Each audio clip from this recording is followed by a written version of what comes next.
It is primitive and backwards for anybody to imagine that any region of Kenya cannot get development on account of how they voted. That is not right. That is not correct. And I want to assure the people of Kenya that we are going to move together as one nation. A decisive vote for President William Ruto in 2027, and to make sure that we increase our shareholding in his government from 47% to almost 60%. Many people are uncomfortable about our shareholding. Ni kidogo, is only 47. 27 tutaiongeza, itakuwa mingi zaidi. Mnataka tuongeze ama tupunguze? Tuongeze ama tupunguze? Welcome, ladies and gentlemen. What do you think? Is William Samoei Ruto trying to distance himself from this kind of narrative of Rigathi Gachagua about shares day in, day out? As William Ruto also is coming out to realize that this narrative is not only going to destroy him, but again, this is something that is going to raise eyebrows towards other parts of the Republic of Kenya, who never came out voting for him, or even some came even voting for him.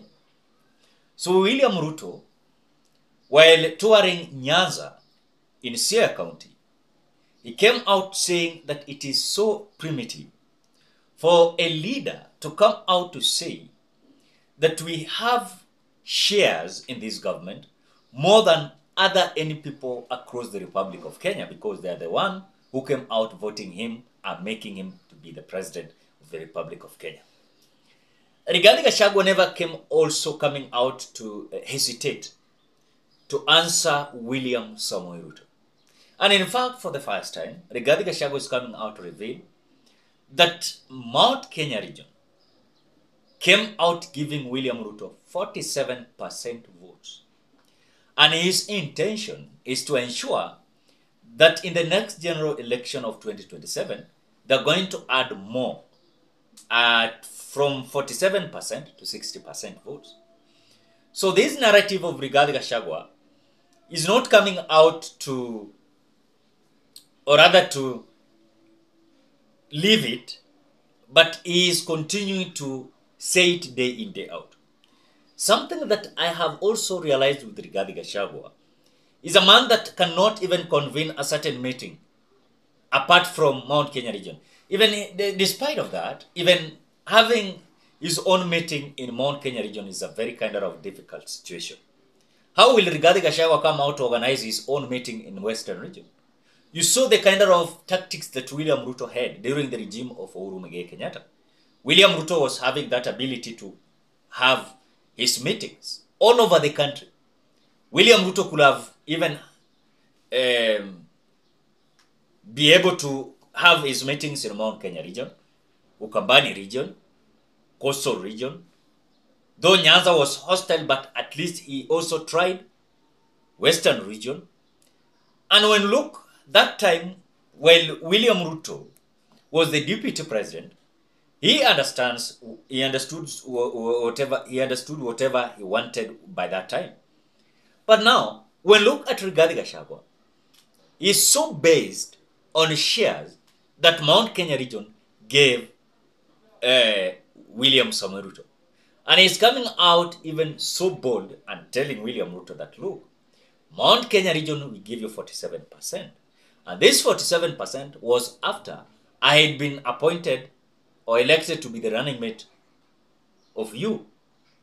But because it seems like you're coming out to rubbish my shares, then I want to tell you that we are so keen looking at any kind of betrayal that is loading. Because Rigathi Gachagua does not want William Ruto to go in other regions. Anataka William Ruto akuwe Mount Kenya region asubuhi mpaka usiku. Monday to Sunday. January to December. William Ruto akuwe tu anazunguka tu Mount Kenya region. Because hao ndio wako na shares kubwa 47%. Hao wengine hata Rift Valley, William Ruto siende Rift Valley. Ni wapi? kama already Rigathi Gachagua anasema kwamba that Mount Kenya region gave 47%. Anasema walishinda na 200,000 votes. Ati hao ma 600,000 votes yenye walipigia Raila Odinga anataka kurudisha yote.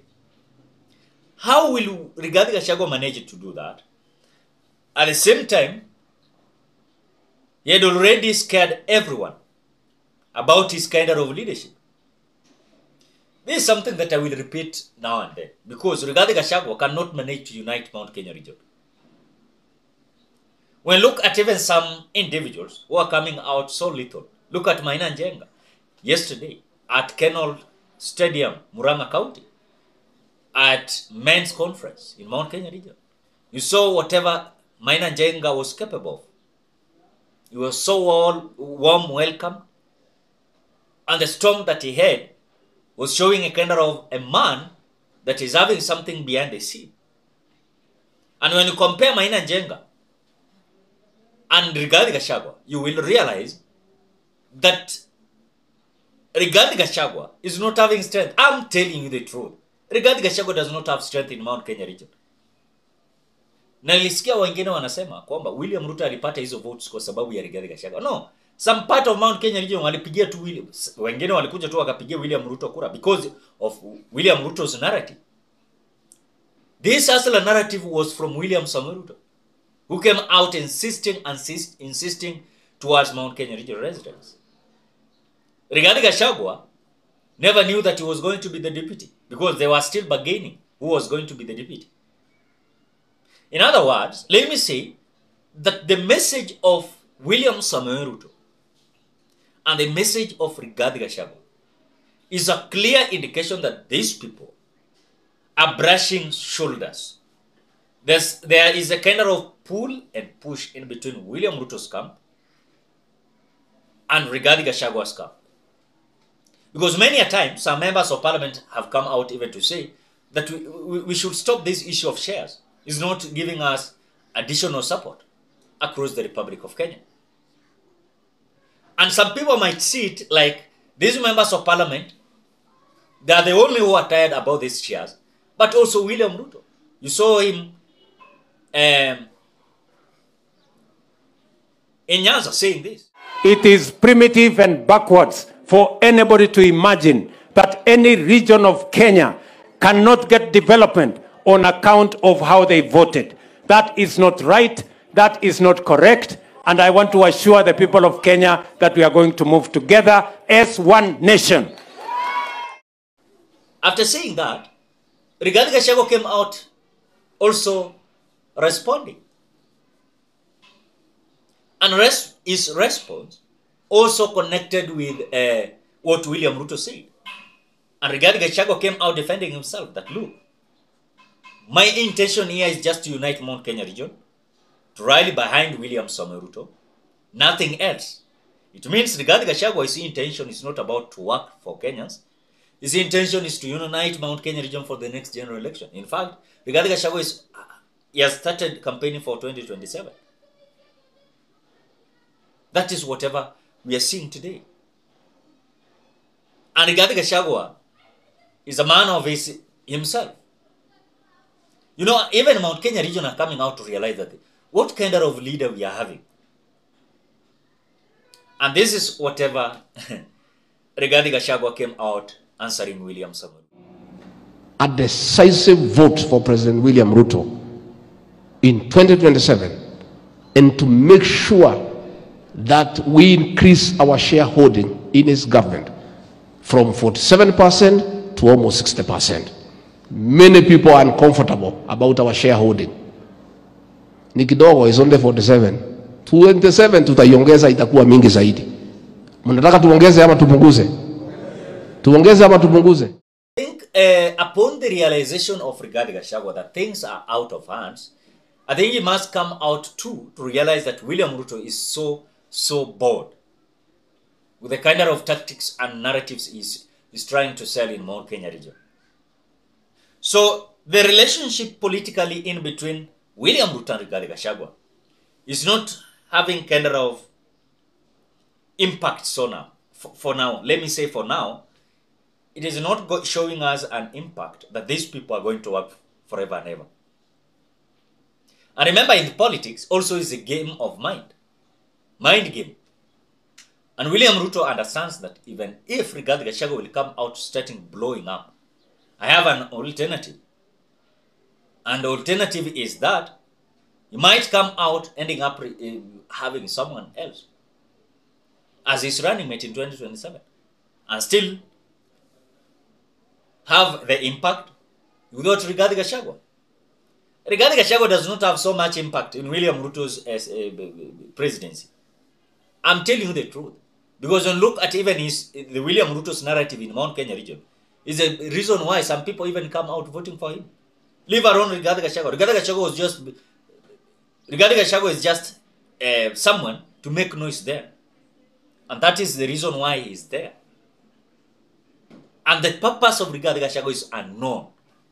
Because he is the only deputy president, or rather, of Mount Kenya region. And his intention is about the next general election. And this next general election is going to happen in 2027. Ladies and gentlemen, what do you think? Do you have that so concern about the kind of push and pull in between William Ruto and Rigathi Gachagua about these shares? What do you think? Drop your opinion at the comment section below. Otherwise, thank you so much because of great support. Please consider subscribing, liking, commenting, and sharing this video.